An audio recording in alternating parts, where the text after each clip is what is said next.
Apa tuh? Pindah.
ജോലി ഉണ്ടെന്നാ.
Dear students, നമുക്കിത് കെമിസ്ട്രി ക്ലാസ് സ്റ്റാർട്ട് ചെയ്യാം അല്ലേ? എല്ലാവരും എത്തിയോ? Yes, ma'am.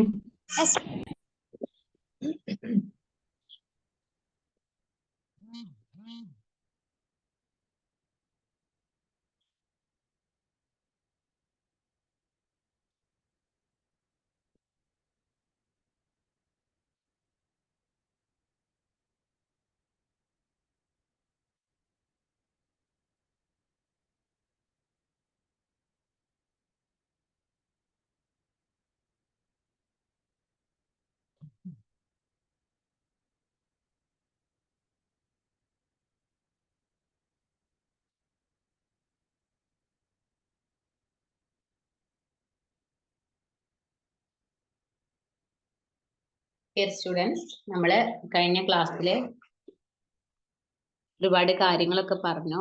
നമ്മള് പിന്നെ കെമിസ്ട്രിന്റെ കൺസെപ്റ്റ് ഓഫ് കെമിസ്ട്രി എന്നുള്ള ചാപ്റ്റർ ആണ് നമ്മൾ എടുത്തുകൊണ്ടിരിക്കുന്നത്. അതില് സ്കോപ്പ് ഓഫ് കെമിസ്ട്രി പറഞ്ഞിട്ടുണ്ടായിരുന്നു. അതേപോലെ എന്തിനൊക്കെയാണ് കെമിസ്ട്രി യൂസ് ചെയ്യുന്നത്, അങ്ങനത്തെ കാര്യങ്ങളൊക്കെ പറഞ്ഞു. അതിന്റെ മെറ്റീരിയല്, ടെക്നോളജി, ഫുഡ് ആൻഡ് അഗ്രികൾച്ചറില്, അതുപോലെ ലോസ് ഓഫ് കെമിക്കൽ കോമ്പിനേഷൻസ് പറഞ്ഞു. അതില് ലൂസസ് ലോ അങ്ങനെ പറഞ്ഞിട്ട് 2-3 ലോ ഒക്കെ നമ്മൾ പഠിച്ചു. പിന്നെ ഡാൾട്ടന്റെ അറ്റോമിക് തിയറി പറഞ്ഞിട്ടുണ്ടായിരുന്നു. എല്ലാ പാർട്ടിക്കിൾസിന്റെയും അടിസ്ഥാന ഘടകമാണ് ആറ്റം എന്നും അതിനെ നമുക്ക് ഡിവൈഡ് ചെയ്യാൻ പറ്റില്ല എന്നും ഒക്കെ നമ്മൾ പറഞ്ഞു. അതേപോലെ എന്താണ് ആ 3 ലോസ് കൃത്യം, law of multiple proportions, Dalton's law തുടങ്ങിയവയൊക്കെ നമ്മൾ ഷെയർ ചെയ്തിട്ടുണ്ടായിരുന്നു. അതുപോലെ എന്താണ് ആറ്റം എന്ന കാര്യം ചർച്ച ചെയ്തു. അതുപോലെ എന്താണ് മോളിക്യൂൾസ്, ആറ്റങ്ങൾ കൂടിച്ചേർന്ന് മോളിക്യൂൾസ് ഉണ്ടാവും എന്നുള്ളത് ചർച്ച ചെയ്തു. പിന്നെ എലമെന്റ്സ് എന്താണെന്ന് ചർച്ച ചെയ്തു. അതുപോലെ അതിന്റെയൊക്കെ ഉദാഹരണങ്ങൾ കണ്ടു. കുറച്ച് ക്വസ്റ്റ്യൻസ് ഉണ്ടായിരുന്നു. പിന്നെ SI യൂണിറ്റ് റിവൈസ്ഡ്, അതൊക്കെ കൃത്യമായിട്ട് നോക്കി അതിൽ നിന്നുള്ള ക്വസ്റ്റ്യൻസ് എങ്ങനെയായിരിക്കും എന്നത് നമ്മൾ ഡിസ്കസ് ചെയ്തിട്ടുണ്ടായിരുന്നു. അതുപോലെ അതിന്റെ ഇൻഡെക്സ് ക്വസ്റ്റ്യൻ എന്ന് പറഞ്ഞിട്ടുണ്ടായിരുന്നു. ആൻഡ് എന്താണ് നമ്പർ ഓഫ് പാർട്ടിക്കിൾസും മാസും തമ്മിലുള്ള റിലേഷൻ, അതായത് അത് നമ്മൾ പറഞ്ഞിട്ടില്ല. ഓക്കെ, മോൾ കൺസെപ്റ്റ്. പിന്നെ എന്താണ് അവഗാഡ്രോ കോൺസ്റ്റന്റ് എന്നുള്ളത് നമ്മൾ പറഞ്ഞിട്ടുണ്ടായിരുന്നു. അതുപോലെ സിഗ്നിഫിക്കൻസ് ഓഫ് അവഗാഡ്രോ കോൺസ്റ്റന്റ്, എങ്ങനെയാണ് അവഗാഡ്രോ കോൺസ്റ്റന്റ് കാൽക്കുലേറ്റ് ചെയ്യുന്നത് എന്നുള്ളത് പറഞ്ഞിട്ടുണ്ടായിരുന്നു. 1 മോളാണ് അവഗാഡ്രോ കോൺസ്റ്റന്റ് എന്ന് കൃത്യമായിട്ട് നമ്മൾ പറഞ്ഞു. അതുപോലെ ഇതിന്റെ ഇൻഡെക്സ് ക്വസ്റ്റ്യൻ കേട്ടോ, ഇത് ഞാൻ ചെയ്തു വെച്ചിട്ടുണ്ട്. ഞാൻ കഴിഞ്ഞ ക്ലാസ്സിൽ പറഞ്ഞിട്ടുണ്ടായിരുന്നു, എനിക്ക് പോസ്റ്റ് ചെയ്യാൻ വേണ്ടി പറ്റിയിട്ടുണ്ടായിരുന്നില്ല. എന്താണ്, ഫോണിന് ഒരു ഹാങ്ങിങ് പ്രോബ്ലം ഉണ്ടായിരുന്നു. അപ്പോൾ അതുകൊണ്ട് പോസ്റ്റ് ചെയ്യാൻ പറ്റില്ല. ഇത് ഞാൻ ചെയ്തു വെച്ചിട്ടുണ്ട്, മറ്റേതൊന്നും ചെയ്യാൻ എനിക്ക് ടൈം കിട്ടിയിട്ടില്ല. അപ്പൊ ഇൻഡെക്സ് ക്വസ്റ്റ്യൻസ് മാത്രം എടുത്തിട്ട് മൊത്തമായിട്ട് എടുത്ത് ഞാൻ പിന്നെ ഈ ഒരു ശനിയാഴ്ചക്കുള്ളിൽ ഞാൻ നിങ്ങൾക്ക് ഇട്ട് തരാം. ഓക്കെ. പിന്നെ മോള്, മാസ് ആൻഡ് നമ്പർ റിലേഷൻഷിപ്പില് നമ്മൾ കുറെ കാര്യങ്ങൾ ചർച്ച ചെയ്തു. അറ്റോമിക് മാസ് യൂണിറ്റ് എന്താണെന്ന് നോട്ട് തന്നിട്ടുണ്ടായിരുന്നു, ചർച്ച ചെയ്തു. അതേപോലെ relative atomic and molecular masses എന്താണെന്ന് പറഞ്ഞിട്ടുണ്ടായിരുന്നു. അതുപോലെ അറ്റോമിക് മോളിക്കുലാർ ഫോർമുല മാസസ്, ഇതൊക്കെ കൃത്യമായിട്ട് നമ്മൾ ഡിസ്കസ് ചെയ്തു. ഇതൊക്കെ നമ്മൾ വർക്ക്ഔട്ട് ചെയ്ത പ്രോബ്ലംസ് ആണ്, വിശദീകരിച്ച് തന്ന പ്രോബ്ലംസ് ആണ്. Molar mass of N element, കാര്യങ്ങളൊക്കെ നമ്മൾ ചർച്ച ചെയ്തു. പിന്നെ എന്താണ്, molar mass of ionic compounds ചർച്ച ചെയ്തു. അതുപോലെ ഇതൊക്കെ നമ്മൾ കാൽക്കുലേറ്റ് ചെയ്തു. ഞാൻ ഇങ്ങനെ പറയാൻ കാരണം കുറെ പേര് അതിന്റെ അടുത്ത് ഒരുപാട് മെസ്സേജ് അയച്ചിട്ടുണ്ടായിരുന്നു. അപ്പൊ എന്താ, ഒരു ഇടയ്ക്ക് കയറിയവരും ക്ലാസ്സിൽ കയറാത്ത ആളുകൾക്ക് ഒരു ഐഡിയ കിട്ടാൻ വേണ്ടിയിട്ടാണ് ഇത് ഞാൻ പറയുന്നത്. അപ്പം അതുപോലെ ഇതൊക്കെ നമ്മൾ മോളാർ മാസ് ഒക്കെ നമ്മൾ കൃത്യമായിട്ട് ചെയ്തിട്ടുണ്ടായിരുന്നു. പിന്നെ ഈ ഇൻഡെക്സ് ക്വസ്റ്റ്യൻസും, അതുപോലെ ഇൻഡെക്സ് ക്വസ്റ്റ്യൻ അല്ല ഞാൻ ചെയ്ത് ഈ ചാപ്റ്റർ തീരുമ്പോഴേക്കും ഓരോന്നിന്റെയും പേജ് നമ്പർ സഹിതം ഞാൻ അയച്ചു തരുന്നതായിരിക്കും. പിന്നെ മോളാർ വോളിയം എന്താണെന്ന് ഡിസ്കസ് ചെയ്തു. STP യെ പറ്റി ഡിസ്കസ് ചെയ്തു. അതൊക്കെ നമ്മൾ ചെയ്തിട്ടുണ്ടായിരുന്നു. നെക്സ്റ്റ് നമുക്ക് അതുപോലെ chemical composition and formula, percentage കോമ്പോസിഷന് വഴി പ്രോബ്ലംസ് ചെയ്യാൻ വേണ്ടി പഠിച്ചിട്ടുണ്ടായിരുന്നു. ഇതൊക്കെ നമ്മൾ വർക്ക്ഔട്ട് ചെയ്ത പ്രോബ്ലംസ് ആണ്. ഇനി അടുത്തത് എംപിരിക്കൽ ഫോർമുല എന്താണെന്ന് കൃത്യമായിട്ട് നമ്മൾ പറഞ്ഞിട്ടുണ്ട്. എന്താണ് എംപിരിക്കൽ ഫോർമുല എന്ന് നമ്മൾ പറഞ്ഞിട്ടുണ്ട്. അതായത് ഈ ഒരു പട്ടിക കണ്ടാല് മനസ്സിലാവും. അതിന്റെ മൈക്രോസ്കോപ്പിക് ക്വാളിറ്റീസും മാക്രോസ്കോപ്പിക് ക്വാണ്ടിറ്റീസ് ഓഫ് ഇൻഫോർമേഷൻസ് ഒക്കെ ഇതൊക്കെ നമ്മൾ ചെയ്ത പ്രോബ്ലംസ് ആണ്. ഇനി എന്തെങ്കിലും ഭാഗം എക്സ്പ്ലെയിൻ ചെയ്യണമെന്നുണ്ടെങ്കിൽ അത് സ്ക്രീൻഷോട്ട് എടുത്തിട്ട് നിങ്ങൾ പേഴ്സണൽ ആയിട്ട് ആരാണ് പേര് എന്നൊക്കെ പറഞ്ഞിട്ടൊന്ന് ചോദിച്ചാൽ മതി. ഞാൻ എക്സ്പ്ലെയിൻ ചെയ്ത് തരുന്നതായിരിക്കും. അതുപോലെ ഇനി നമുക്ക് ഡിസ്കസ് ചെയ്യാനുള്ളത്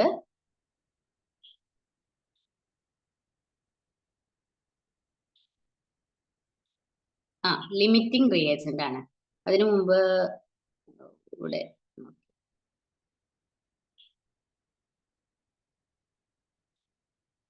ഇതൊക്കെ നമ്മൾ ഡിസ്കസ് ചെയ്ത ക്വസ്റ്റ്യൻ ആയിരുന്നു. അവസാനമായിട്ട് ഡിസ്കസ് ചെയ്ത ടൈപ്പ് ക്വസ്റ്റ്യൻ ഇതായിരുന്നു. അതായത് ഇപ്പൊ ഈ ഒരു ക്വസ്റ്റ്യനിലൂടെ നമുക്ക് തുടങ്ങാം. ഇതിന്റെ ക്വസ്റ്റ്യൻസ്, ഇതിന്റെ ഒരു പിന്നെ ക്വസ്റ്റ്യൻ എങ്ങനെയാന്ന് വെച്ചാല്, in a manufacture of ammonia by Haber process. നമുക്കറിയാം അമോണിയ മാനുഫാക്ചർ ചെയ്യുന്ന പ്രോസസ്സിനെയാണ് നമ്മള് സ്റ്റുഡൻസ് എല്ലാവരും റെഡി അല്ലേ കേൾക്കാന്? ഹലോ, നമ്മൾ ഈ പ്രോബ്ലം മുതൽ അങ്ങ് പറയാം. പോവാണേ. ഓക്കെ, അപ്പൊ ഈ ഒരു എക്സാമ്പിള് എന്ന് പറഞ്ഞു കഴിഞ്ഞാൽ, in the manufacture of the അമോണിയയുടെ മാനുഫാക്ചർ ബൈ ദ ഹാർബർ പ്രോസസ്സില് nitrogen react with hydrogen at a high temperature and high pressure in the presence of the catalyst and gives ammonia. അതിൽ equation നിങ്ങൾക്ക് കണ്ടാൽ മനസ്സിലാവും. Nitrogen gas 3 ഹൈഡ്രജനുമായിട്ട് ഒരു കാറ്റലിസ്റ്റിന്റെ പ്രസൻസിൽ ammonia വാതകം ഉണ്ടാക്കുന്നു. How much hydrogen would be needed to produce 1 metric ton of ammonia? എത്ര nitrogen നമുക്ക് ഒരു മെട്രിക് ടൺ ഓഫ് അമോണിയ ഉണ്ടാക്കാൻ എത്ര ഹൈഡ്രജൻ ആവശ്യമാണ് എന്നതാണ് ക്വസ്റ്റ്യൻ. അതിന്റെ സൊല്യൂഷൻ എക്സ്പ്ലെയിൻ ചെയ്യാം. ആദ്യം we should first find out the mass relationship for the reaction. ആദ്യം നമ്മൾ ആ റിയാക്ഷൻ അതുപോലെ എടുത്ത് എഴുതുക. എന്നിട്ട് അതിന്റെ മോള് നമുക്കറിയാം. N2 എന്ന് പറഞ്ഞു കഴിഞ്ഞാൽ എന്താ? നൈട്രജന് സാധാരണ N2 എന്ന് പറഞ്ഞു കഴിഞ്ഞാൽ അതൊരു മോളിക്യൂൾസ് ആണ്, നൈട്രജന്റെ മോളിക്യൂൾസ് ആണ്. അപ്പൊ അത് ഒരു മോളിക്യൂൾസ് നൈട്രജനെ നമ്മൾ 1 മോൾ എന്നാണ് പറയുന്നത്. അപ്പൊ അതിന്റെ നൈട്രജന്റെ അറ്റോമിക് മാസ് നമുക്കറിയാം 1 × 28, അങ്ങനെ 28 ഗ്രാം. 3H2 എന്ന് പറഞ്ഞാൽ എന്താ? 3 moles of hydrogen. 3 × 2 gram is equal to 6 gram of hydrogen. 2 × 2 ammonia. അതായത് 1 മോൾ നൈട്രജനും 3 മോൾ ഹൈഡ്രജനും കമ്പൈൻ ചെയ്തിട്ട് 2 മോൾ നൈട്രജൻ ഉണ്ടാകുന്നു. 28 ഗ്രാം നൈട്രജൻ 3 × 2, 2 എന്ന് പറഞ്ഞു കഴിഞ്ഞാൽ H2 ആണ് കേട്ടോ. Hന്റെ 1 ആണ്, H2 ആവുമ്പോ 2. അപ്പൊ നൈട്രജന്റെ അതുപോലെ 14 + 14 അങ്ങനെയാണ് N2 28 ആവുന്നത്. അതുപോലെ അമോണിയന്റെ എങ്ങനെയാ? 17 ആണ് NH3ന്റെ, നൈട്രജന്റെ 7ഉം ഹൈഡ്രജന്റെ 3ഉം. നൈട്രജന്റെ 7ഉം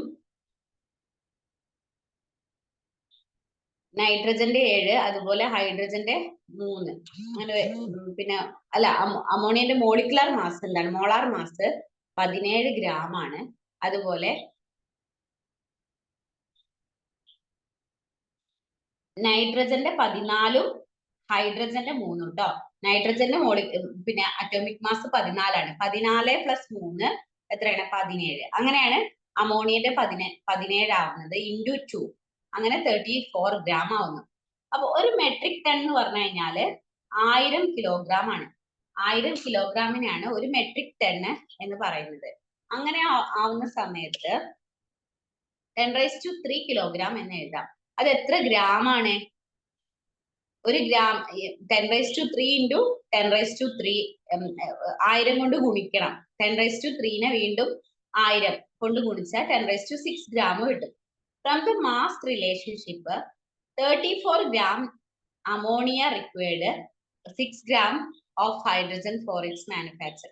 അപ്പൊ ഇതിൽ നിന്ന് മുകളിൽ തന്ന മാസ് പ്രകാരം അതിൽ നമുക്ക് മനസ്സിലാവും. അതിന്റെ എല്ലാത്തിന്റെയും മാസ് നമ്പർ എഴുതി കഴിഞ്ഞാൽ നമുക്ക് മനസ്സിലാവും. 28 ഗ്രാം നൈട്രജനും 6 ഗ്രാം ഹൈഡ്രജനും കൂടി ചേർന്നിട്ടാണ് 34 ഗ്രാം നൈട്രജൻ ഉണ്ടാവുന്നത് എന്നൊരു ഡാറ്റയാണ് മുകളിൽ നിന്ന് നമുക്ക് കിട്ടും. അപ്പോ നമ്മളോട് ചോദിച്ചത് ഒരു മെട്രിക് ടൺ അമോണിയ ഉണ്ടാക്കണമെങ്കിൽ എത്ര ഹൈഡ്രജൻ വേണം എന്നുള്ളതാണ്. അപ്പൊ എത്ര ഹൈഡ്രജൻ? അപ്പൊ ഒരു മെട്രിക് ടൺ അമോണിയ ആണെന്നുണ്ടെങ്കിൽ നമ്മൾ എത്ര വേണ്ടി വരും എന്നുള്ളത് എന്താക്കണം? 34 ഗ്രാം, അതായത് 6 into 10⁻⁶ metric ton hydrogen divided by 34. എത്ര ഗ്രാം ആണ്? 34 ആണ്. അപ്പൊ 34 ഗ്രാം ഓഫ് അമോണിയ നമുക്ക് ഉണ്ടാക്കണം എന്നുണ്ടെങ്കിൽ എത്ര ഹൈഡ്രജൻ വേണം എന്നതാണ് നമ്മളോട് ക്വസ്റ്റ്യൻ ആയിട്ട് ചോദിച്ചിട്ടുള്ളത്. അപ്പൊ 6 എന്ന് പറഞ്ഞു കഴിഞ്ഞാൽ 6 ഇൻറ്റു 10⁻⁶ എന്ന് പറഞ്ഞാൽ 6 metric ton hydrogen divided by 34 equal to 1.76 into 10⁻⁵ gram. ഇത് സോൾവ് ചെയ്തിട്ടുണ്ട്. അപ്പൊ നമുക്ക് ഇവിടെ എന്താന്ന് വെച്ചാല് ഫ്രം ദ മാസ് റിലേഷൻഷിപ്പ് എന്നാണ് നമുക്ക് ഇത് കിട്ടുന്നത്. 10⁻⁶ gram ammonia would require 6 into 10⁻⁶ divided by 34 gram. അതായത് എത്ര ഗ്രാം അമോണിയയാണോ നമുക്ക് വേണ്ടത് അതിനെ നമ്മളോട് നമ്മളെ കയ്യിലുള്ള ഹൈഡ്രജൻ ഇൻറ്റു മെട്രിക് ടൺ കൊണ്ട് ഗുണിക്കുക. അതായത് 6/34 ഇൻറ്റു 10⁻⁶ എന്നാണ് വരിക. അപ്പൊ 6/34 1.76 17.6 ഇൻറ്റു 10⁻⁵ കിട്ടും. അത് ഒന്നും കൂടി റീഅറേഞ്ച് ചെയ്തപ്പോൾ 1.76 ഇൻറ്റു 10⁻⁵ ഗ്രാം ഓഫ് ഹൈഡ്രജൻ എന്നായി മാറി. അപ്പൊ ഇവിടെ നമ്മൾ ചെയ്തത് 10⁻⁶ ഗ്രാം അമോണിയ കിട്ടാൻ നമുക്ക് എത്ര ആവശ്യമുണ്ട്?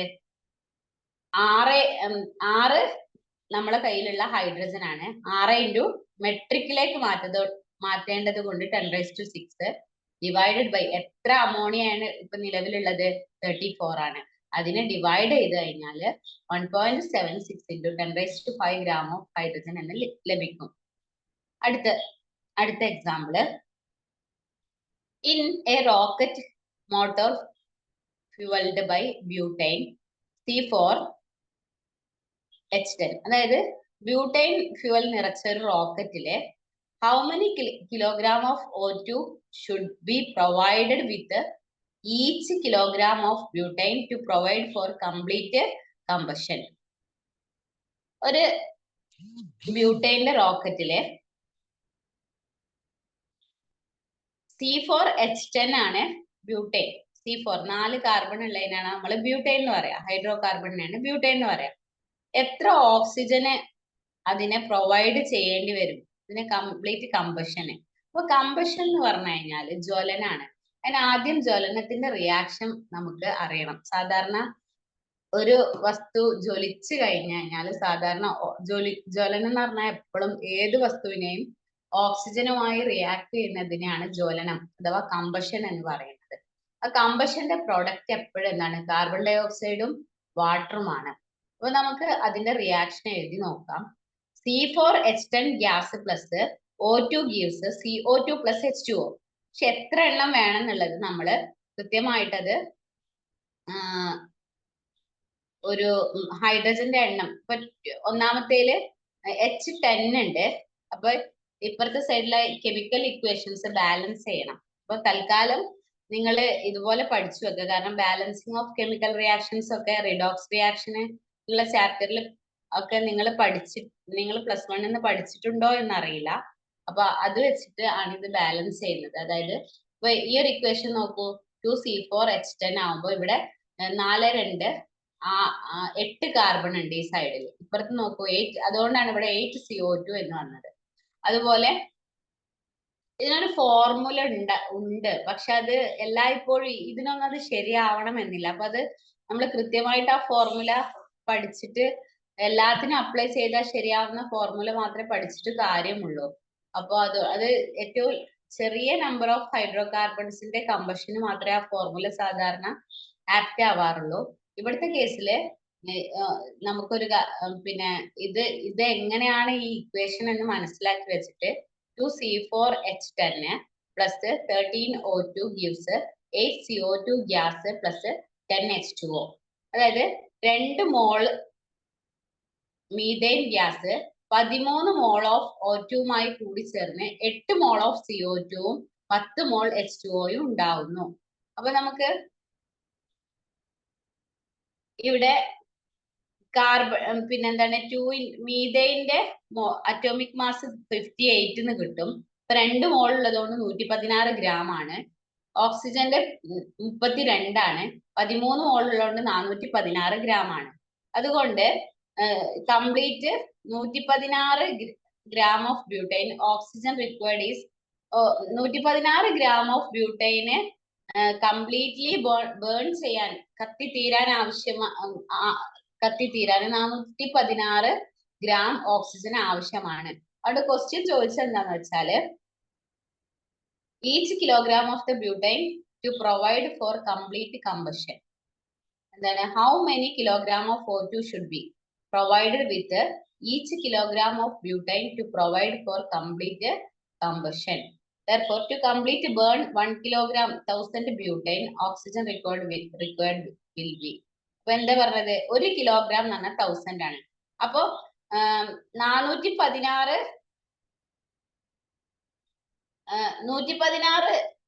നൈട്രജന് ബ്യൂട്ടൈൻ ഉണ്ടാക്കാന് 416 വേണം. അപ്പൊ 416 എത്രയാണോ പിന്നെ എന്താണ് 416 ഗ്രാം വേണം. അപ്പൊ 1 ഗ്രാം ഉണ്ടാക്കാൻ എന്താ വേണ്ടത് 416 ഡിവൈഡഡ് ബൈ 116. അത് എത്ര ആക്കണം 1 കിലോഗ്രാമിനാണെങ്കിലോ ഇൻറ്റു 1000. അങ്ങനെയാണ് 3586 ഗ്രാം കിട്ടുന്നത്. അടുത്ത ഇതുപോലൊരു കണക്ക് തന്നെയാണ്. when the lead sulfate and lead oxide are heated together, the products are lead metal and sulfur dioxide SO2. ഇതാണ് ഇക്വേഷൻ ഒക്കെ അതിൽ തന്നിട്ടുണ്ട്. if 14 gram of lead oxide react according to the above equation, how many moles of the lead grams of lead എത്രയാണ്, atoms of lead എത്രയാണ്, grams of sulfur dioxide എത്ര form ചെയ്തിട്ടുണ്ട്, ഇത്രയും കാര്യങ്ങളാണ്. ഒന്നുകൂടി പറയാം. when lead sulfide and lead oxide are heated together, the products are lead metal and sulfur dioxide SO2. അതായത് നോക്കൂ ഇക്വേഷൻ നോക്കൂ, lead sulfate solid plus lead oxide in the presence of heat it will be formed 3 lead plus SO2 gas. അപ്പൊ പറയുന്നത് 14 gram of lead oxide അഥവാ PbO 14 gram എടുത്ത് react ചെയ്തിട്ട് മേലുള്ള equation പ്രകാരം റിയാക്ട് ചെയ്താല് എത്ര മോള് ലെഡ് ഉണ്ടാവും, ഒന്നാമത്തെ ക്വസ്റ്റ്യൻ. എത്ര ഗ്രാം ലെഡ് ഉണ്ടാവും, രണ്ടാമത്തെ ക്വസ്റ്റ്യൻ. എത്ര ആറ്റം ലെഡ് ഉണ്ടാവും, മൂന്നാമത്തെ ക്വസ്റ്റ്യൻ. എത്ര grams of sulphur dioxide form ചെയ്യും. ലെഡിന്റെ അറ്റോമിക് മാസ് ഇവിടെ തന്നിട്ടുണ്ട് 207 ആണ്. സൾഫറിന്റെ അറ്റോമിക് മാസ് 32 ആണ്. ഓക്സിജന്റെ അറ്റോമിക് മാസ് 16 ആണ്. അപ്പൊ അതിന് ആദ്യം തന്നെ നമ്മള് എന്താക്കുക, ആ സൊല്യൂഷൻ എഴുതാൻ വേണ്ടിയിട്ട് തന്ന ഇക്വേഷൻസ് ഏത് ക്വസ്റ്റ്യൻ കിട്ടിയാലും ആദ്യം തന്ന ഇക്വേഷൻസ് നേരെ അങ്ങ് താഴത്തോട്ട് എഴുതി വെക്കുക. ലെഡ് സൾഫൈഡ് എത്ര 1 മോളാണ്. അതിൽ ആ ക്വസ്റ്റ്യനിലുണ്ട് 2 ലെഡ് ഓക്സൈഡ് 2 മോൾ ലെഡ് ഓക്സൈഡ് ഉണ്ട്.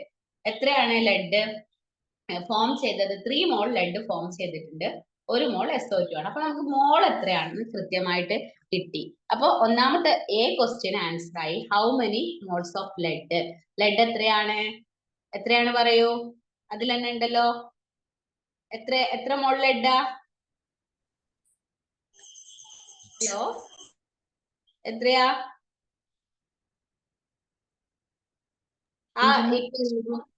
എത്ര മോൾ ലെഡാണ്? 207. അല്ല, മോള് എഴുതി വെച്ചിട്ടുണ്ടല്ലോ. മോള് എന്ന് പറഞ്ഞു കഴിഞ്ഞാൽ ഇപ്പൊ ലെഡ് സൾഫൈഡ് ഒരു സംയുക്താണ്. അത് 1 മോൾ ലെഡ് സൾഫൈഡ് ആണ്. 2 അതിന്റെ മനസ്സിലായില്ലേ? മോൾ എന്ന് പറഞ്ഞു കഴിഞ്ഞാൽ ആ തന്മാത്രന്റെ മുന്നേ എഴുതുന്ന നമ്പറാണ് മിക്കവാറും അതിന്റെ മോളായിട്ട് പറയാ. അപ്പോ ഒന്നും അല്ലാന്നുണ്ടെങ്കില് പിന്നെ അതായത് പിന്നെ അതിൽ ഒന്നും എഴുതിയിട്ടില്ലെങ്കിൽ അവിടെ അണ്ടർസ്റ്റുഡ് ആണ് അത് 1 മോൾ ആണെന്നുള്ളത്. ഇപ്പൊ 1 മോള് ലെഡ് സൾഫൈഡും 2 മോള് ലെഡ് ഓക്സൈഡും കൂടി ചേർന്ന് ഹീറ്റ് ചെയ്തപ്പം 3 മോള് ലെഡ് PB ആണ് കേട്ടോ ലെഡിന്റെ പിന്നെ അത് എന്താണ് പ്രതീകം സിമ്പല്. അപ്പൊ 1 മോൾ SO2 ഫോം ചെയ്തു. അപ്പൊ ഒന്നാമത്തെ ക്വസ്റ്റ്യൻ നമ്മളോട് ചോദിച്ചിരിക്കുന്നത് എന്താണ്, how many moles of lead. Lead മാത്രമാണ് ചോദിച്ചത്. എത്ര വരിക? ഇതിൽ എഴുതിയിട്ടുണ്ടല്ലോ. ആ, രണ്ടാമത്തെ ക്വസ്റ്റ്യൻ നോക്കൂ. Grams of lead. എത്ര ഗ്രാം ലെഡ് ആണ് എന്നുള്ളതാണ് നെക്സ്റ്റ് ചോദിച്ചിട്ടുള്ളത്. എത്ര ഗ്രാം ലെഡ് ആണ്? അപ്പൊ നോക്ക്, പിന്നെ അപ്പൊ അതിന് ഗ്രാം കാണണമെങ്കിൽ നമ്മൾ വേഗം ഫോർമുല മാസ് കാണണം.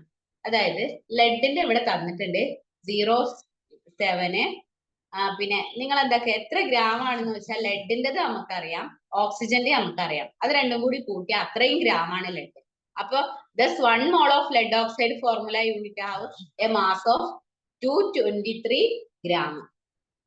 അപ്പൊ എത്ര ഗ്രാമാ? ഗ്രാം എങ്ങനെ കാൽക്കുലേറ്റ് ചെയ്യാ? അതിന്റെ അറ്റോമിക് മാസ് കാണുക, അതന്നെയാണ് അതിന്റെ ഗ്രാം.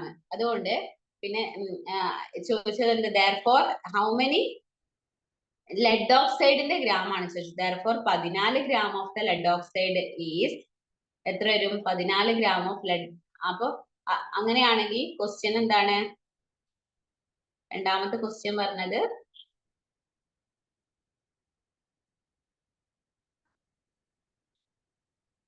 ഇതവിടെ ഗ്രാംസ് ഓഫ് ലെഡ്. ലെഡിന്റെ മാത്രം ഗ്രാം ആണ് ചോദിച്ചത് കേട്ടോ.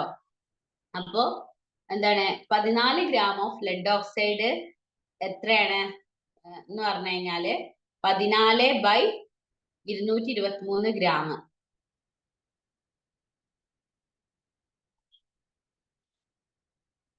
അത്രയും mole of lead oxide. Lead oxide അല്ലല്ലോ ചോദിച്ചത്, ഇവിടെ ലെഡ് അല്ലേ ചോദിച്ചത് അല്ലേ? Grams of lead. Grams of lead നമുക്ക് നേരെ പിന്നെ എന്ത് എഴുതിയാ മതി? അതിന്റെ അറ്റോമിക് മാസ് യൂണിറ്റ് മാത്രം എഴുതിയാൽ മതി. അപ്പൊ ലെഡ് ഓക്സൈഡ് എന്നാണ് ഇതിൽ. ഒറ്റ മിനിറ്റ്, അടുത്ത ക്വസ്റ്റ്യനും കൂടി നോക്കാം. ഒന്നാമത്തെ ക്വസ്റ്റ്യൻ ഇത് അവിടെ എഴുതിയിട്ടുണ്ട്. A balanced equation shows that 2 mole of the lead oxide forms 3 mole of the lead. therefore ഇത്രയും ലെഡ് ഇത് നമുക്ക് കിട്ടിയതാണ് 6.28 into 10⁻² moles of the lead oxide forms. 6.28 into 10 അത്രയും മോള് 3 mole of lead divided by 2 mole of lead oxide.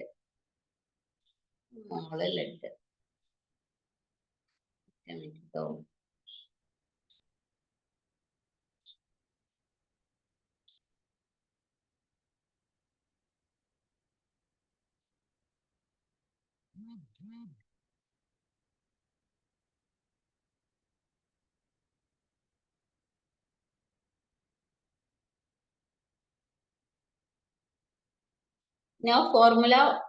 Formula mass നമ്മൾ കണ്ടെത്തി. അതിനുശേഷം 1 mole of lead oxide formula നമുക്ക് പിന്നെ unit have the mass of 223 gram എന്ന് കിട്ടി. therefore 14 gram of the lead oxide is എന്ന് പറഞ്ഞു കഴിഞ്ഞാൽ നമുക്ക് കിട്ടിയ മോളിക്യൂൾസ്, പിന്നെ നമുക്ക് കിട്ടിയ മൊത്തം ഫോർമുല യൂണിറ്റ് എത്രയാണ്? 223 ആണ്. അതില് പിന്നെ lead 14 gram of lead oxide എന്ന് പറഞ്ഞു കഴിഞ്ഞാൽ എത്ര? ആ 14 ഗ്രാമിന് മൊത്തം ഫോർമുല മാസ് കൊണ്ട് ഹരിച്ചു കഴിഞ്ഞാൽ നമുക്ക് എത്ര? 1 mole ഓഫ് ലെഡ് ഓക്സൈഡ് എന്ന് പറഞ്ഞു കഴിഞ്ഞാൽ 223 gram ആണ്. അതുകൊണ്ട് തന്നെ 14 gram എന്ന് പറഞ്ഞു കഴിഞ്ഞാല് എത്രയാണ് എന്ന് കിട്ടണമെങ്കിൽ 223 14 gram എത്രയാണെന്ന് നോക്കണം. അതുകൊണ്ടാണ് 14/223 gram എന്ന് കിട്ടിയത്. അതിന്റെ 14 ഗ്രാമിലുള്ള ലെഡ് ഓക്സൈഡിന്റെ വാല്യൂ ആണ് ഇവിടെ തന്നിട്ടുള്ളത്. പിന്നെ ഇതില് എ എന്ന് പറഞ്ഞിട്ട് കൊടുത്തിട്ടുണ്ട്. എന്ത്? 14 gram മുകളിലുള്ള ഈ ഇക്വേഷനില് 3 mole ലെഡ് ആണുള്ളത്. 3 mole ലെഡും ഉണ്ട്, 2 mole PB. അപ്പൊ 2 mole ലെഡ് ഓക്സൈഡിനെ പിന്നെ 3 mole ലെഡ് ഉണ്ടായി. അപ്പൊ നോക്കൂ, അത് വെച്ചിട്ട് നമ്മൾ ഗുണിക്കുക. അതായത് 14 gram of lead dioxide 3 mole of lead divided by 2 mole of PbO equal to 9.42. ഇത് കാൽക്കുലേറ്റർ ഉപയോഗിച്ചിട്ട് ചെയ്യേണ്ടതാണ്. പിന്നെ ചെയ്ത് കഴിഞ്ഞാൽ ഈ ഒരു ആൻസർ കിട്ടും. പിന്നെ അടുത്തത് ബി ക്വസ്റ്റ്യൻ പറഞ്ഞത് grams of lead. The atomic mass of the lead 207 നമ്മൾ പറഞ്ഞിട്ടുണ്ടായിരുന്നു. എത്രയാണ്? 207 ആണ്.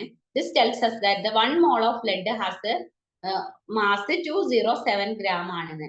അതുകൊണ്ട് തന്നെ ഇത്രയും 9.42 into 10 raised to -2 moles of leadന്റെ mass എന്ന് പറഞ്ഞു കഴിഞ്ഞാൽ അതേ ഇൻറ്റു എത്രയാണോ gram divided by 1 mole, that's equal to 19.5 gram lead. ഈ ഒരു ക്വസ്റ്റ്യൻ ഞാൻ ഫോട്ടോ എടുത്തിട്ട് എക്സ്പ്ലെയിൻ ചെയ്യട്ടോ. എനിക്കൊരു കൺഫ്യൂഷൻ ഉണ്ട്, ചെറിയ ചെറിയ കാര്യങ്ങൾ. നമുക്ക് നെക്സ്റ്റ് അതുപോലെ ഇൻഡെക്സ് ക്വസ്റ്റ്യനും തന്നെ അങ്ങനെ ചെയ്യാം. നമുക്ക് നെക്സ്റ്റ് 4 ലിമിറ്റിംഗ് റിയേജന്റ് എടുക്കാം കേട്ടോ.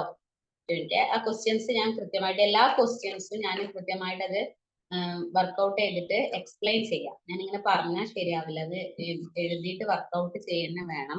കാരണം അത് ഒരു ബോർഡിന്റെ ഒരു പ്രയാസമുണ്ട്. അത് ഞാൻ പേപ്പറിൽ എഴുതിയിട്ട് ഫോട്ടോ എടുത്തിട്ട് ഞാൻ വിടാം കേട്ടോ. എന്തായാലും ഈ ശനിയാഴ്ചന്റെ മുന്നായിട്ട്, ശനിയാഴ്ച ഉച്ചയോട് കൂടിയൊക്കെ ഞാനത് ഇട്ട് തരാം കേട്ടോ. അടുത്തത് ലിമിറ്റിംഗ് റിയേജന്റ്. ഇത് വളരെ ഇമ്പോർട്ടന്റ് ആയിട്ടുള്ള ഒരു ക്വസ്റ്റ്യൻ ആണ്.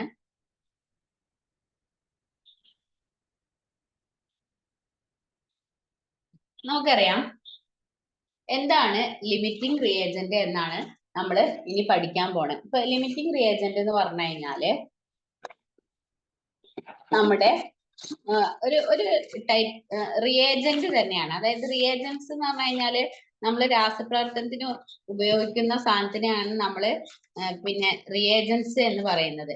അതായത് limiting reagent may be defined as the reactant that is completely consumed in the reaction containing 2 or more reactant. ഇതില് ഉള്ള ഡെഫിനിഷൻ അല്ല, വേറൊരു സംഭവത്തിൽ. അതായത് ഒരു എക്സാമ്പിൾ പറയാം. ഒരുപാട് റിയാക്ഷൻസ് ഉണ്ടാവും. ആ റിയാക്ഷൻസ് എന്ന് പറഞ്ഞാൽ കെമിക്കൽ റിയാക്ഷൻസ്. അതിൽ reactant may not be present in exactly at the same amount as required by the balance equation. അതായത് ആ റിയാക്ഷനൊക്കെ ഒരു ബാലൻസ് ഇക്വേഷനും ഉണ്ടാവും, അതായത് ഒരു സമീകരിച്ച ഇക്വേഷനും ഉണ്ടാവും. എന്നാൽ reactant may not be present in exactly the same amount as required by the പിന്നെ ഒരിക്കലും അതിന്റെ റിയാക്ടൻസ് എങ്ങനെയാണോ ബാലൻസ് ഇക്വേഷൻ, നമ്മളിപ്പോ നോക്കൂ, ഇതിലൊരു എക്സാമ്പിൾ പറഞ്ഞിട്ടുണ്ട്. 2H2 + O2 gives 2H2O എന്ന്. അതിൽ എത്രയാണ് 2 മോൾ പിന്നെ ഹൈഡ്രജന് 1 മോള് ഓക്സിജന് ചെയ്ത് കഴിഞ്ഞാൽ 2 മോൾ. ഇങ്ങനെ ഈ പറഞ്ഞ പോലെ തന്നെ എക്സാക്ട് ആയിട്ട് ഒരിക്കലും ബാലൻസ്ഡ് ഇക്വേഷനിൽ ഉള്ളത് പോലെ തന്നെ പ്രസന്റ് ചെയ്ത് കാണാറൊന്നുമില്ല. അപ്പൊ ചിലപ്പോ റിയാക്ഷൻ കഴിഞ്ഞാലും ചിലപ്പോ ചില ഓക്സിജൻ, ഇപ്പൊ ഹൈഡ്രജൻ ഓക്സിജൻ ആയിട്ട് റിയാക്ട് ചെയ്ത് വാട്ടർ ആയി കഴിഞ്ഞാലും കുറെ ഓക്സിജൻ അവിടെ ഒരു പക്ഷെ ബാക്കി വരാൻ പറ്റും. ഇങ്ങനെ പിന്നെ പക്ഷെ ഒരു റിയാക്ഷനില് കംപ്ലീറ്റ്ലി കൺസ്യൂം ചെയ്യപ്പെട്ട ഒരു പ്രൊഡക്റ്റ് ഉണ്ടാവും. ആ ഒരു reactant that is completely consumed in a reaction containing 2 or more reactants. ഒന്നിൽ കൂടുതൽ റിയാക്ടൻസ് അഥവാ അഭികാരകങ്ങളുള്ള ഒരു കെമിക്കൽ റിയാക്ഷൻസ് നടത്തിയിട്ട് അതില് ഒരു റിയാക്ടന്റ് എന്തായിരിക്കും കംപ്ലീറ്റ്ലി എന്തായിട്ടുണ്ടാവും കൺസ്യൂം ചെയ്തിട്ടുണ്ടാവും. ചിലപ്പോൾ മറ്റേത് അവിടെ ബാലൻസ് ഉണ്ടാവും. അപ്പൊ ഇങ്ങനെ കംപ്ലീറ്റ്ലി കൺസ്യൂംഡ് ആയിട്ടുള്ള റിയാക്ടൻസിനെയാണ് നമ്മൾ എന്ത് പറയുന്നത്, ലിമിറ്റിംഗ് റിയേജന്റ് എന്ന് പറയുന്നത്. ഇവിടെ നോക്കൂ, 2 മോൾ ഓഫ് ഹൈഡ്രജന് റിയാക്ട് ഒരു മോൾ ഓഫ് ഓക്സിജൻ ആയിട്ട് റിയാക്ട് ചെയ്തിട്ട് 1 മോൾ ഓഫ് ഓക്സിജൻ പിന്നെ 1 mole of oxygen 2 mole of hydrogen ആയിട്ട് റിയാക്ട് ചെയ്തിട്ട് എന്തുണ്ടാവുന്നു, 2 മോൾ ഓഫ് വാട്ടർ ഉണ്ടാവുന്നുണ്ട്. അതില് ഇവിടെ ഹൈഡ്രജൻ എന്താക്കുന്നുണ്ട്, ഹൈഡ്രജന് 1 മോൾ ഓഫ് ഓക്സിജന് 1 മോള് പിന്നെ നോക്കൂ 2 H2 ഹൈഡ്രജന് കംപ്ലീറ്റ്ലി കൺസ്യൂം ചെയ്തു H2O. ഇവിടെ പിന്നെ ഓക്സിജനേക്കാളും കൂടുതൽ കൺസ്യൂം ചെയ്തത് ഹൈഡ്രജൻ ആണ്. അപ്പൊ ഇവിടെ ഈ എക്സാമ്പിളിൽ hydrogen is set to be limiting reagent or reactant because ഇതിന്റെ എമൗണ്ട് 0 ആവുന്നുണ്ട്. കംപ്ലീറ്റ്ലി കൺസ്യൂം ചെയ്യുന്ന റിയാക്ടൻസിനെയാണ് എന്ത് പറയുന്നത്, ലിമിറ്റിംഗ് റിയേജൻസ് എന്ന് പറയുന്നത്. അപ്പൊ അത് കൺസ്യൂം ചെയ്ത് മറ്റേ റിയാക്ടന്റ് തീരുന്നതിന്റെ മുന്നേ ആദ്യം തീരുന്ന റിയേജന്റ് ഏതാണോ അതിനെയാണ് നമ്മൾ എന്ത് പറയാ, അങ്ങനെ സിമ്പിൾ ആയിട്ട് മനസ്സിലാക്കാം. ആദ്യം തീരുന്ന റിയേജന്റ് ഏതാണോ അതിനെയാണ് നമ്മൾ എന്ത് പറയുന്നത്, ലിമിറ്റിംഗ് റിയാക്ടന്റ് എന്ന് പറയുന്നത്. Oxygen is used up completely. The amount of the hydrogen present initially limits the amount of product that is formed. അപ്പൊ ഹൈഡ്രജനെ ആദ്യം തന്നെ ലിമിറ്റ് ചെയ്യുന്നുണ്ട്. അത് ഒന്നും കൂടി പിന്നെ എന്താന്ന് വെച്ചാല് ഒരു എക്സാമ്പിൾ ഇപ്പൊ ഇവിടെ നോക്കൂ, 2 moles ഓഫ് ഹൈഡ്രജന് 1 mole ഓഫ് ഓക്സിജനുമായിട്ട് റിയാക്ട് ചെയ്തിട്ട് 2 moles ഓഫ് വാട്ടർ ഉണ്ടായി. അപ്പോ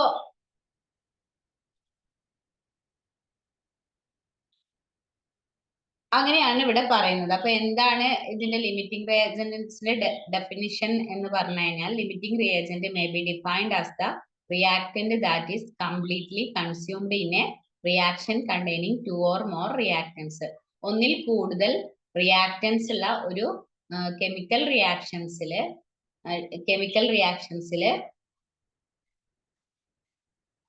ഫുള്ളി കൺസ്യൂംഡ് ചെയ്യുന്ന റിയേജൻസിനെയാണ് നമ്മൾ ലിമിറ്റിംഗ് റിയേജൻസ് എന്ന് പറയുന്നത്. ഇതാണ് ലിമിറ്റിംഗ് റിയേജന്റ് എന്ന് പറഞ്ഞു കഴിഞ്ഞാൽ. ഇതിലിവിടെ എക്സാമ്പിൾ പറയുന്നുണ്ട്, 3 mole of sulphur dioxide SO2 is mixed with 2 mole of oxygen O2.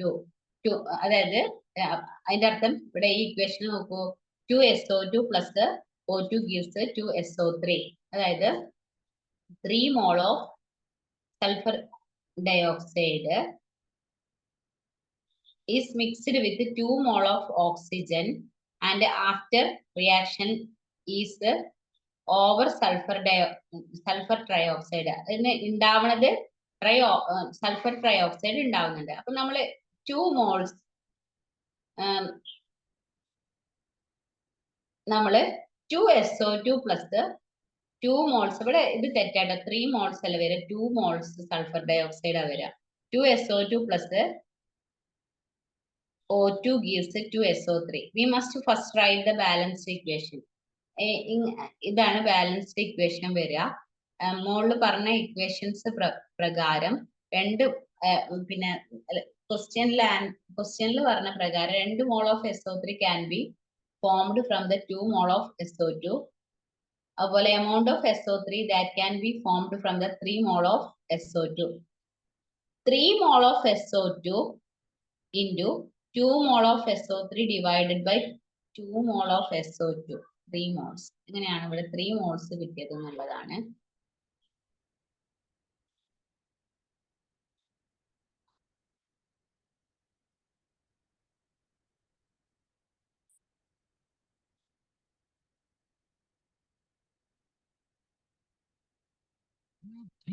ഒറ്റ മിനിറ്റ്.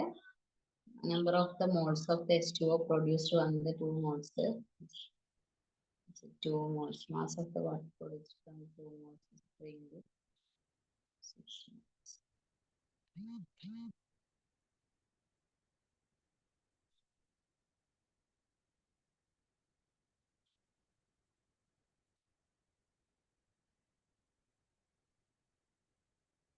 ലിമിറ്റിംഗ് റിയേജന്റ് ചോദിച്ചു കഴിഞ്ഞാൽ ഫസ്റ്റ് നമ്മൾ ആ തന്ന ഇക്വേഷൻസിലെ ബാലൻസ്ഡ് ഇക്വേഷൻ ആണ് ആദ്യം എഴുതേണ്ടത്. അപ്പൊ അതില് സൾഫർ ഡയോക്സൈഡും ഓക്സിജനും കൂടി ചേർന്നിട്ടുണ്ടാവുന്ന ഇക്വേഷൻ എന്ന് പറഞ്ഞു കഴിഞ്ഞാല് 2SO3 അഥവാ 2SO2 plus O3 gives 2SO3 എന്നാണ്. അപ്പൊ ഇവിടെ SO3 ആണ് ഫോം ചെയ്തിരിക്കുന്നത്. എന്നാൽ അവിടെ ബാക്കിയുണ്ട് കുറെ 2SO2.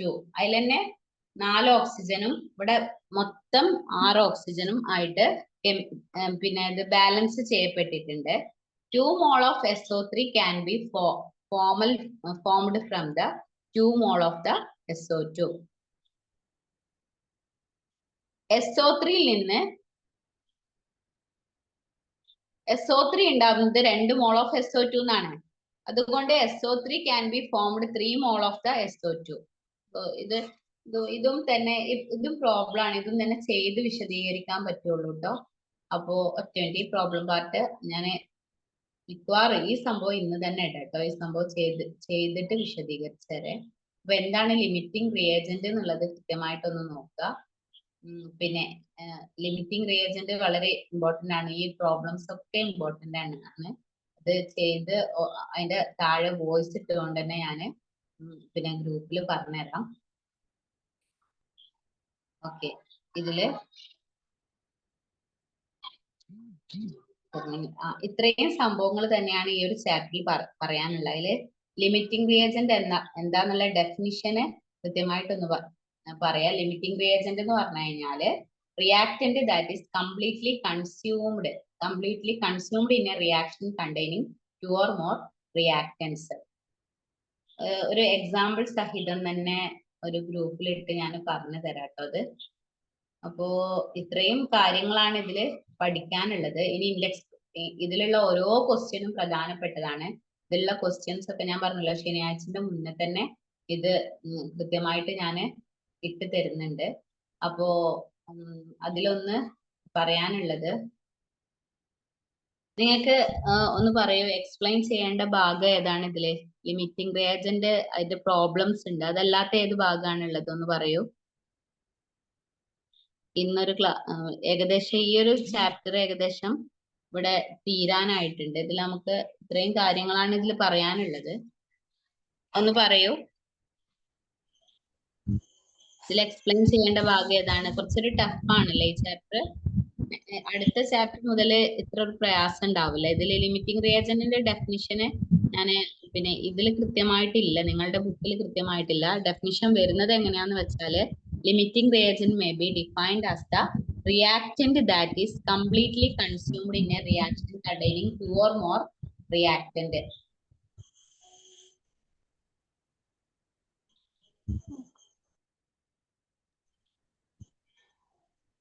നല്ലതാണ്.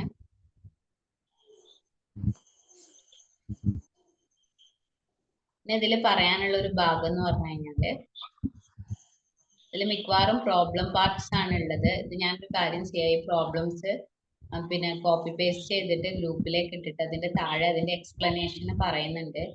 പിന്നെ ഇത് എഴുതി ചെയ്യുമ്പോഴാണ് അതിന്റെ ഒരു ശരി. ഞാനും തന്നെ എഴുതാതെ ചെയ്യുന്നതുകൊണ്ട് പെട്ടെന്ന് എനിക്ക് പ്രോബ്ലംസ് എത്ര പറഞ്ഞാലും ശരിയാവില്ലല്ലോ. അപ്പൊ ചെയ്തിട്ട് തന്നെ ഇതിലുള്ള ബാക്കിയുള്ള പ്രോബ്ലംസ് ഇൻഡെക്സ് ക്വസ്റ്റ്യൻ ഒക്കെ നിങ്ങൾ വർക്ക്ഔട്ട് ചെയ്ത് നോക്കിയിരുന്നോ? ഓക്കെ. പിന്നെ ഈ ശനിയാഴ്ച ആവുമ്പോഴേക്കും ഇതിലുള്ള ക്വസ്റ്റ്യൻസ് ഒക്കെ ഞാൻ ആൻസർ ചെയ്തിട്ട് ഞാൻ തരാട്ടോ, മൊത്തം അതിന്റെ എക്സ്പ്ലനേഷനും. അപ്പൊ ഒന്ന് പറയൂ. ഓക്കെ, ഈ ഒരു ചാപ്റ്ററിലുള്ള ലിമിറ്റിംഗ് റിയേജന്റിനെ ഒന്നും കൂടി നമുക്ക് എക്സ്പ്ലെയിൻ ചെയ്യാം.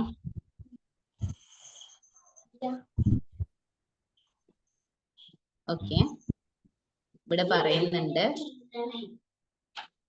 വേറൊരു എക്സാമ്പിൾ നോക്കാട്ടോ, ലിമിറ്റിംഗ് റിയേജന്റ്.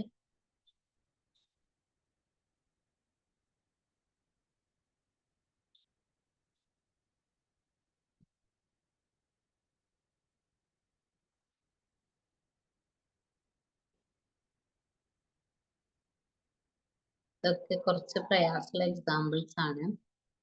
അപ്പോ ഇതില് നമ്മൾ ജസ്റ്റ് ഒന്ന് ഓവറോൾ ആയിട്ടൊന്ന് നോക്കാം. ആദ്യം വാട്ട് യു ഹാവ് ലേൺഡ് എന്നുള്ള ഭാഗം ഒന്ന് ഡിസ്കസ് ചെയ്യാം. പ്രോബ്ലംസ് ഒക്കെ വളരെ പെട്ടെന്ന് തന്നെ അതിന്റെ സൊല്യൂഷൻസ് സഹിതം ഞാൻ ഇട്ട് തരാം. പിന്നെ ഒന്ന് ശ്രദ്ധിക്കുക. Chemistry plays an important role in many aspects of our life like health and medicine, energy and environment, materials and technology, food and agriculture. അടുത്തത്, matter has particulate matter. അതായത് മാറ്റർ ഹാസ് പാർട്ടിക്കുലേറ്റ് മാറ്റർ. അതായത് matter എന്ന് പറഞ്ഞു കഴിഞ്ഞാൽ particle സ്വഭാവമാണ് അതിനുള്ളത് ആണ് പറയുന്നത്. According to the law of conservation of mass. ഇനി കുറച്ച് ലോ ഓഫ് കെമിക്കൽ കോമ്പിനേഷന്റെ ഫസ്റ്റ് ലോ ആയ ലോ ഓഫ് കൺസർവേഷൻ മാസ് പ്രകാരം ഒരു കെമിക്കൽ റിയാക്ഷനിൽ total mass of the reactant എപ്പോഴും ടോട്ടൽ മാസ് ഓഫ് ദ പ്രൊഡക്റ്റുമായിട്ട് ഈക്വൽ ആയിരിക്കും എന്നാണ് പറയുന്നത്. മൂന്നാമത്തെ പറയുന്നത്, according to law of definite proportion പ്രകാരം പറയുന്നത്, ഒരു കെമിക്കൽ കോമ്പൗണ്ടില് the proportion by mass of the element that compose it are fixed and independent of the origin of the compound or its mode of preparations. അതായത് ഒരു fixed റേഷ്യോയിലാണ് രണ്ട് കോമ്പൗണ്ട്സുകൾ തമ്മിൽ കൂടിച്ചേരുന്നത്. അത് അതിന്റെ ഒറിജിനെയോ അതല്ലാതെ എങ്ങനെയാണോ പ്രിപ്പയർ ചെയ്തത് എന്നൊന്നും നമുക്ക് ഒരു വിഷയമല്ല. നമ്മൾ പറഞ്ഞിട്ടുണ്ടായിരുന്നു കാർബൺ ഡൈ ഓക്സൈഡ് പല മാർഗത്തിലൂടെ ഉണ്ടാവും. പിന്നെ ആസിഡിൽ നിന്ന് പുറത്തോട്ട് വരും. അതേപോലെ പിന്നെ സോഡിയം ബൈകാർബണേറ്റ് യൂസ് ചെയ്തിട്ട് കാർബൺ ഡൈ ഓക്സൈഡ് ഉണ്ടാക്കാൻ പറ്റും. കാർബണും ഓക്സിജനും കൂടി ചേർത്തിട്ട് കാർബൺ ഡൈ ഓക്സൈഡ് ഉണ്ടാക്കും. അപ്പൊ ഏത് രൂപത്തില് അതിനെ കമ്പൈൻ ചെയ്താലും കുഴപ്പമില്ല. അത് കൃത്യമായിട്ട് ഏത് രൂപത്തിലാണ് അതിനെ കമ്പൈൻ ചെയ്യുന്നത് എന്നുള്ളതിന് അതിനെ ഡിപ്പെൻഡ് ചെയ്യുന്നില്ല. എന്നാൽ അതിനത് ആശ്രയിക്കുന്നേ ഇല്ല. എന്നാൽ ഒരു പ്രത്യേക റേഷ്യോയിലായിരിക്കും ഇവ ഒന്നിച്ചു ചേർന്നിട്ടുണ്ടാവുക എന്നാണ് law of chemical composition പറയുന്നത്. According to the law of the multiple proportions, when two elements form two or more compounds, പിന്നെ law of multiple proportion പ്രകാരം രണ്ട് എലമെന്റ്സ് ഒന്നിൽ കൂടുതൽ അല്ലെങ്കിൽ രണ്ടിൽ കൂടുതൽ എലമെന്റ്സ് കൂടി ചേർന്നിട്ട് ഉണ്ടാവുകയാണെന്നുണ്ടെങ്കിൽ the mass of one element that combine with a fixed mass of the other element are in the ratio of the ഒരു സ്മോൾ whole number റേഷ്യോയിലായിരിക്കും അത് ഉണ്ടാവുക എന്നാണ് പറയുന്നത്. അടുത്തത് ഡാൾട്ടന്റെ വേറൊരു തിയറി ഉണ്ട്. ഡാൾട്ടന്റെ അറ്റോമിക് തിയറി, അതിലാണ് കാര്യമായിട്ട് പ്രപ്പോസ്ഡ് ദാറ്റ് എപ്പോഴും ചോദിക്കുന്ന ഒരു സംഭവമാണ്. What is the Dalton's atomic theory ചോദിക്കുന്നതാണ്. അപ്പൊ which he proposed that it is the smallest indivisible particle of matter. Atom ആണ് അതിന്റെ അടിസ്ഥാനം എന്നാണ് അദ്ദേഹം പ്രസ്താവിക്കുന്നത്. Atom of the same element are all identical while the atoms of the different elements are differ. Atoms of the different elements combine in a simple whole number ratio to form a molecules. നമ്മൾ പറഞ്ഞതാണ്. പിന്നെ അടുത്തത് atom എന്ന് പറഞ്ഞു കഴിഞ്ഞാൽ ഏറ്റവും smallest particle ആണ്. അടുത്തത് A molecule is the smallest particle of the matter which can exist independently. An element is a substance that cannot be separated into simple substance by chemical means. പിന്നെ മോള് എന്ന് പറഞ്ഞു കഴിഞ്ഞാല് എന്താന്നുള്ളതാണ്.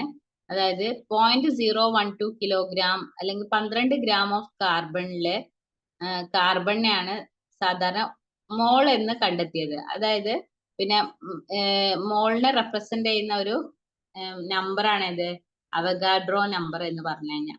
Mass of the 1 mole of the സബ്സ്റ്റൻസിനെയാണ് നമ്മൾ molar mass എന്ന് പറയുന്നത്. ഇത് ന്യൂമറിക്കലി എന്തിന് ഈക്വൽ ആണ്? റിലേറ്റീവ് അറ്റോമിക് മാസിനും റിലേറ്റീവ് മോളിക്കുലർ മാസിനും ഒക്കെ ഗ്രാംസ് പെർ മോളില് എക്സ്പ്രസ് ചെയ്യുന്ന ഇതിനൊക്കെ ഒരു കിലോഗ്രാം പെർ മോളിലൊക്കെ എക്സ്പ്രസ് ചെയ്ത് അതൊക്കെ സെയിം ആണ്. അതായത് മോളാർ മാസ് ആവട്ടെ, റിലേറ്റീവ് മാസ് ആവട്ടെ, അതേപോലെ മോളിക്കുലാർ മാസ് ആവട്ടെ, ഒക്കെ സെയിം ആണ് എന്നാണ് പറയുന്നത്. അതുപോലെ molar volume is the volume occupied by 1 mole of the substance, 1 mole of an ideal gas at a standard pressure and temperature. Molar volume എന്ന് പറഞ്ഞാൽ നമ്മൾ പറഞ്ഞു 1 mole of substance എടുത്ത് തൂക്കി നോക്കിയാൽ കിട്ടുന്ന വോളിയത്തിനെയാണ് നമ്മൾ എന്ത് പറയാ, മോളാർ വോളിയം എന്ന് പറയുന്നത്. പിന്നെ 1 mole of an ideal gas at a standard pressure and temperature STP 273 kelvin ആണ്. STP-യിലുള്ള പിന്നെ ഒരു മോൾ ഓഫ് സബ്സ്റ്റൻസിന്റെ വോളിയം 22.7 ലിറ്റർ ആണ്. അടുത്തത് അയണിക് സബ്സ്റ്റൻസില്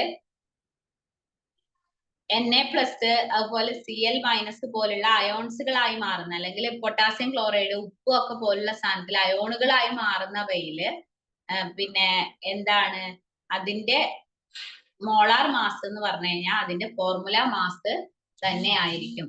അതിന്റെ മോളാർ മാസ് എന്ന് പറഞ്ഞു കഴിഞ്ഞാല് ഫോർമുല മാസ് തന്നെ ആയിരിക്കും എന്നാണ് പറയുന്നത്. Mass of the compound expressed in gram. If the molar mass of the substance is known, then the amount of the substance present in a sample having definite mass can be calculated. If the m is the molar mass, then the amount of substance n present in the sample. Molar മാസും അതുപോലെ മാസും ഒക്കെ തമ്മിലുള്ള relation ആണ്. n is equal to number of moles. m is the mass of the substance. m എന്ന് പറഞ്ഞു കഴിഞ്ഞാൽ molar mass. നമ്മൾ ഇത് വെച്ചിട്ട് പ്രോബ്ലംസ് ഒരുപാട് ചെയ്തതാണ്. പിന്നെ കെമിക്കൽ ഫോർമുല എന്ന് പറഞ്ഞു കഴിഞ്ഞാൽ എന്താണ്, എന്തിനു മാത്രം വേണ്ടി യൂസ് ചെയ്യുന്നതാണ്? ഒരു കോമ്പൗണ്ടിനെ, ഒരു സംയുക്തത്തിനെ റെപ്രസെന്റ് ചെയ്യാൻ വേണ്ടിയിട്ട് യൂസ് ചെയ്യുന്നതിനാണ് നമ്മൾ എന്ത് പറയാ, കെമിക്കൽ ഫോർമുല എന്ന് പറയുന്നത്. അതിന്റെ കോമ്പോസിഷൻ എന്ന് പറഞ്ഞു കഴിഞ്ഞാല് relative number of the atoms, അതേപോലെ relative number of the moles of the ആറ്റംസിനെയാണ് ഇത്. നമ്പർ ഓഫ് മോൾസ് ഓഫ് ആറ്റത്തിനെയും നമ്പർ ഓഫ് ആറ്റത്തിനെയുമാണ് അതിന്റെ കെമിക്കൽ ഫോർമുല ഡിപ്പെൻഡ് ചെയ്യുന്നത്. Molecular formula of a substance shows that a number of the atoms of the different elements in one molecules, the number of the moles of the atoms of the different elements in one mole of the molecules. Molecular formula പറഞ്ഞു കഴിഞ്ഞാൽ നമ്മൾ കൂട്ടി, ഇപ്പൊ നമ്മള് example വെച്ച് ചെയ്യുമ്പോഴേ അത് അറിയുള്ളൂ. അമോണിയന്റെ മോളിക്കുലർ ഫോർമുല പറഞ്ഞാല് നൈട്രജന്റെ അറ്റോമിക് മാസ് പ്ലസ് ഹൈഡ്രജന്റെ അറ്റോമിക് 3 ഹൈഡ്രജന്റെയും കൂടി അറ്റോമിക് മാസ്, അപ്പൊ രണ്ടും കൂടി കൂടിക്കഴിഞ്ഞാല് 17 ഗ്രാം കിട്ടും. ആ 17 ഇതിന്റെ NH3ന്റെ എന്ത് മോളിക്കുലാർ മാസ് എന്ന് പറഞ്ഞു കഴിഞ്ഞാൽ.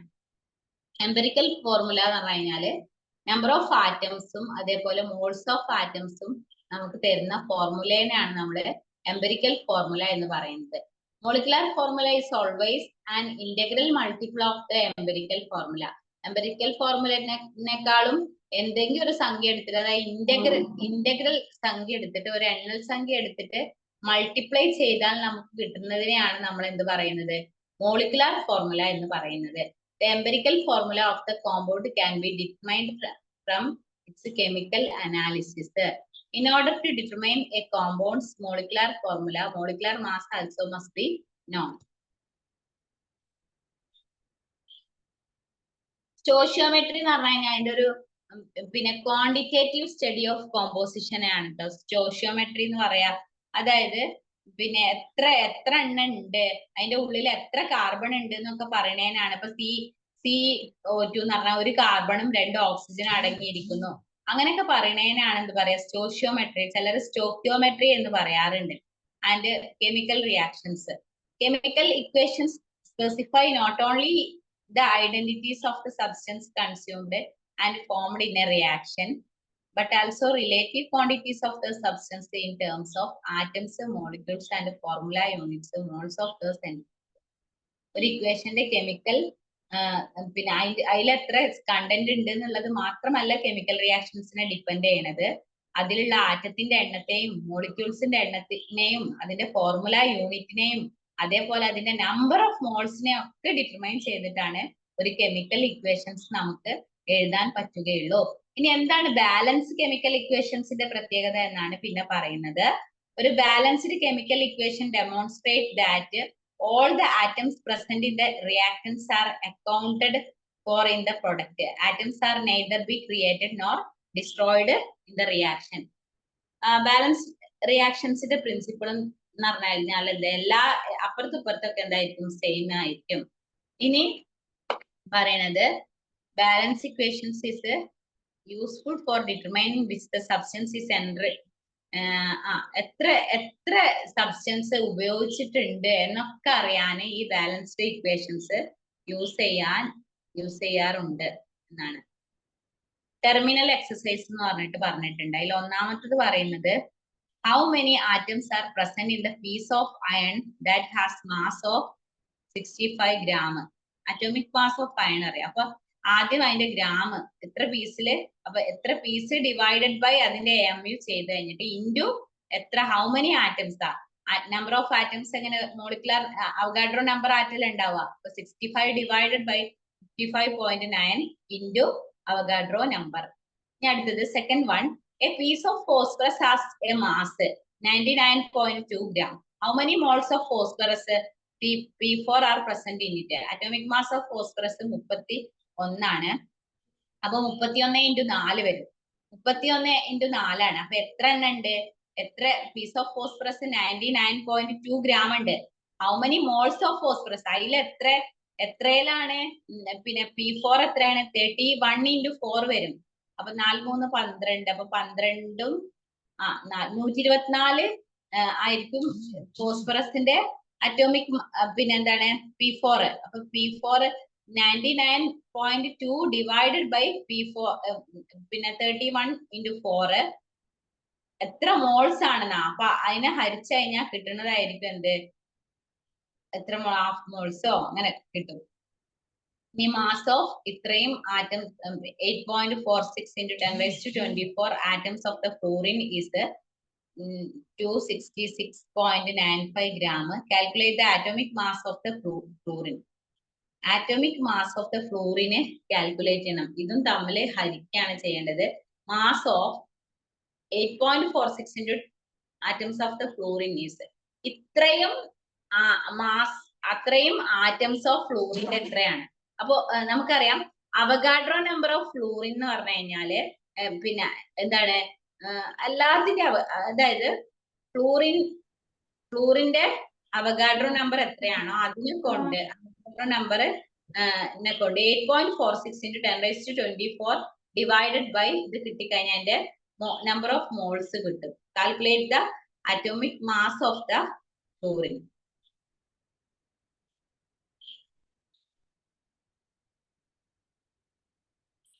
ഇത്രയും അതായത് 8.46 into 10⁻²4 gram ഓഫ് ഫ്ലൂറിന്റെ അറ്റോമിക് മാസ് പറഞ്ഞാൽ 266.5 gram ആണ്. അങ്ങനെയാണെങ്കിൽ ഒന്നിന്റെ എത്ര ആയിരിക്കും എന്നുള്ളത് 8.46 into 10⁻²4 ഡിവൈഡഡ് ബൈ 266 gram. പിന്നെ അടുത്തത് മാഗ്നീഷ്യം, ഒരു sample of magnesium consist of 1.92 into 10⁻22 magnesium atom. What is the mass of the sample in grams? Atomic mass എന്ന് പറഞ്ഞു കഴിഞ്ഞാല് എത്രയാണ്? മാഗ്നീഷ്യം 24.3 AMU ആണ്. അങ്ങനെയാണെന്നുണ്ടെങ്കിൽ what is the mass of the sample in grams? A sample of magnesium consists of 1.92 into 10⁻22 magnesium. What is the mass of the sample in gram? Atomic മാസിനെ ആ തന്നതിനെ കൊണ്ട് divide ചെയ്ത് കഴിഞ്ഞാൽ ഇൻറ്റു എന്താണ് grams ആണ്. അത്ര ചെയ്ത് കഴിഞ്ഞാൽ അതിന്റെ ഗ്രാംസ് കിട്ടും. ഈ മോളാർ മാസ് എന്ന് പറഞ്ഞാൽ നമുക്കറിയാം NaOH. അപ്പൊ സോഡിയത്തിന്റെ എത്ര 1 ആണ്, ഓക്സിജന്റെ 16, Hന്റെ 1.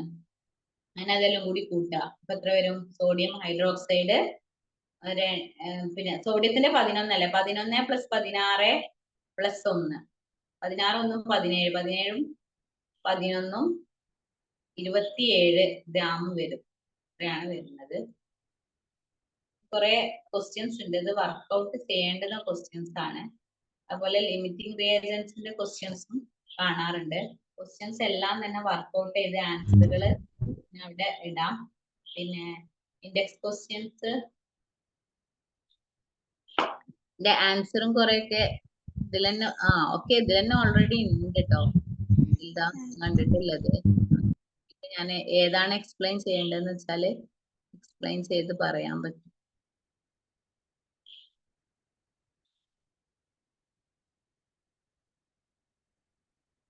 ഇൻഡെക്സ് ക്വസ്റ്റ്യന്റെ ആൻസർ ഇതിലുണ്ട് കേട്ടോ. അപ്പോ പിന്നെ ഇതിലെ ഇപ്പൊ ഇനി ബാക്കി ഞാൻ ഈ നോട്ട്സും കാര്യങ്ങളൊക്കെ ഇന്ന് ഞാൻ 8:30 വരെ എനിക്ക് ക്ലാസ് എടുക്കാൻ പറ്റുള്ളൂ. അപ്പോ പിന്നെന്താണ് ഒന്ന് പറയൂ, ഏതൊക്കെയാണ് നിങ്ങൾക്ക് ഇനി നോട്ട് തരുന്ന സമയത്ത് എക്സ്പ്ലെയിൻ ചെയ്യേണ്ടതെന്നൊന്ന് പറയോ? ഏതാ മനസ്സിലാവാനുള്ളതെന്നൊന്ന് പറയോ? കുറെ പ്രോബ്ലംസ് തന്നെ വർക്ക്ഔട്ട് ചെയ്യുന്നതാവും പ്രശ്നം ഉണ്ടാവും അല്ലെ.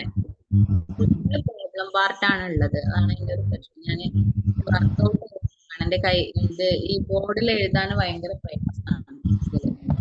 അപ്പോ ഞാനത് എഴുതിയിട്ട് സെൻഡ് ചെയ്യുന്നതായിരിക്കും നല്ലതെന്ന് തോന്നുന്നു. ഞാൻ ഇങ്ങനെ പറയുമ്പോ നിങ്ങൾക്ക് മനസ്സിലാവൂല. സ്വാഭാവികമായിട്ടും പ്രോബ്ലം പറയുമ്പോ അങ്ങനത്തെ ഒരു പ്രശ്നമുണ്ട്. അപ്പോ അത് ഞാന് പിന്നെ ഓരോ പ്രോബ്ലവും വർക്ക്ഔട്ട് ചെയ്തിട്ട് തന്നെ പറഞ്ഞു തരാം. മിസ് കഴിഞ്ഞ ക്ലാസ്സിനെ സെൻഡ് ചെയ്യോ? നോട്ട് സെൻഡ് ചെയ്തിട്ടില്ലല്ലോ? ഇല്ലല്ലേ? ഓക്കെ. ഏത് മുതലാണ് സെൻഡ് ചെയ്യാനുള്ളത്? ഞാൻ ഇത് മോളിക്ക് ഇത് റിലേറ്റീവ് അറ്റോമിക് മാസ് അതുപോലെ അതൊക്കെ ചെയ്തില്ലേ? ഹലോ, മോൾ കൺസെപ്റ്റ് കിട്ടിയില്ലേ? മോൾ കൺസെപ്റ്റിന്റെ നോട്ട് കിട്ടിയില്ലേടോ? അതൊക്കെ കിട്ടി. അറ്റോമിക് മാസ് യൂണിറ്റ് കിട്ടി, റിലേറ്റീവ് അറ്റോമിക് മാസ് കിട്ടി, മോളാർ മാസ് ഒക്കെ കിട്ടിയില്ലേ? മോളാർ മാസ് ഒന്നും കിട്ടിയിട്ടില്ലല്ലേ? കിട്ടിയോ? കിട്ടി. കിട്ടി. മോളാർ മാസ് കിട്ടി. ഇനി ഒന്ന് കിട്ടാനുള്ളത് പിന്നെ എംപെരിക്കൽ ഫോർമുല ഒക്കെ കിട്ടാണ്ടായിരിക്കും അല്ലെ? ഞാനൊന്ന് കേട്ടോ. പിന്നെ അത് മുതലാണോ നോക്ക്, ഞാൻ ഓർമ്മല്ല. കഴിഞ്ഞ ഞായറാഴ്ച ക്ലാസ് ഇല്ലാത്തത് കൊണ്ടേ ഒരു ചെറിയൊരു ഗ്യാപ്പ് വന്നതുപോലെ തോന്നി. അപ്പൊ ഞാനേ ഈ ഇതിന്റെ ക്വസ്റ്റ്യൻസും കാര്യങ്ങളും നോട്ടൊക്കെ വേഗം പെട്ടെന്ന് തന്നെ ഈ ശനിയാഴ്ചന്റെ മുന്നേ തന്നെ നിങ്ങളൊന്ന് ഗ്രൂപ്പിലൊന്ന് ഓർമ്മാക്കും വേണം കേട്ടോ. Okay ma'am. പിന്നെ ഇതില് ലിമിറ്റിംഗ് റിയേജൻസിൻ്റെത് ഒന്ന് കൃത്യമായിട്ടൊന്ന് പഠിക്കണേ. എന്താന്ന് വെച്ചാല് പിന്നെ limiting reagents may be defined as the reactant that is completely consumed.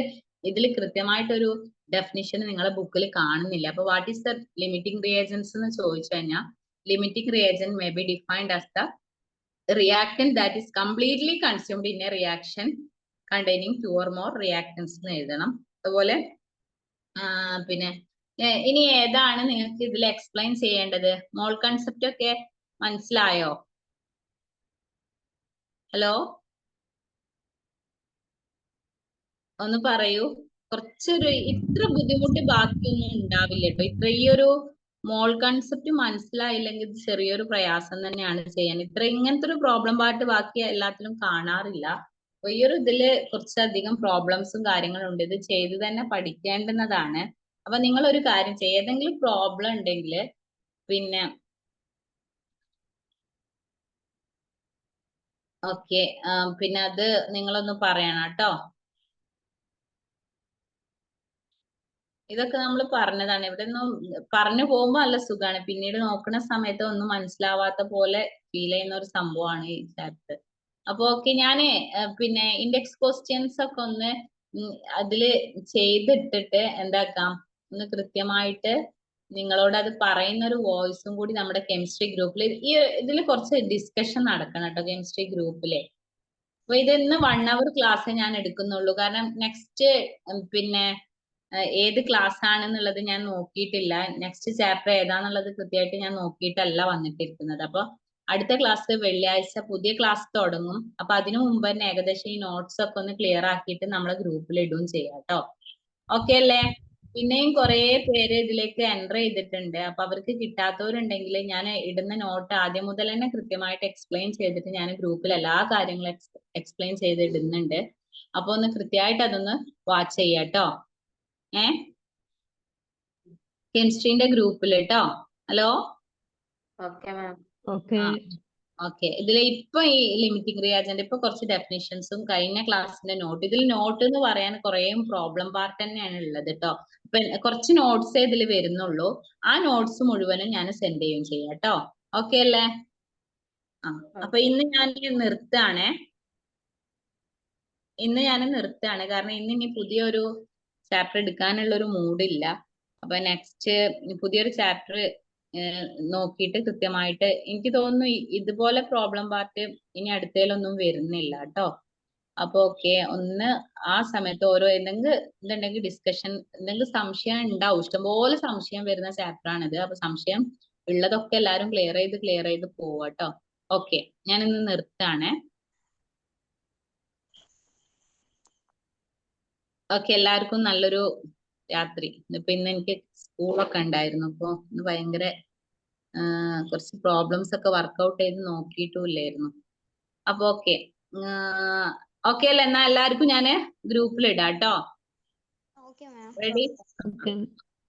Ready മാം. ശരി.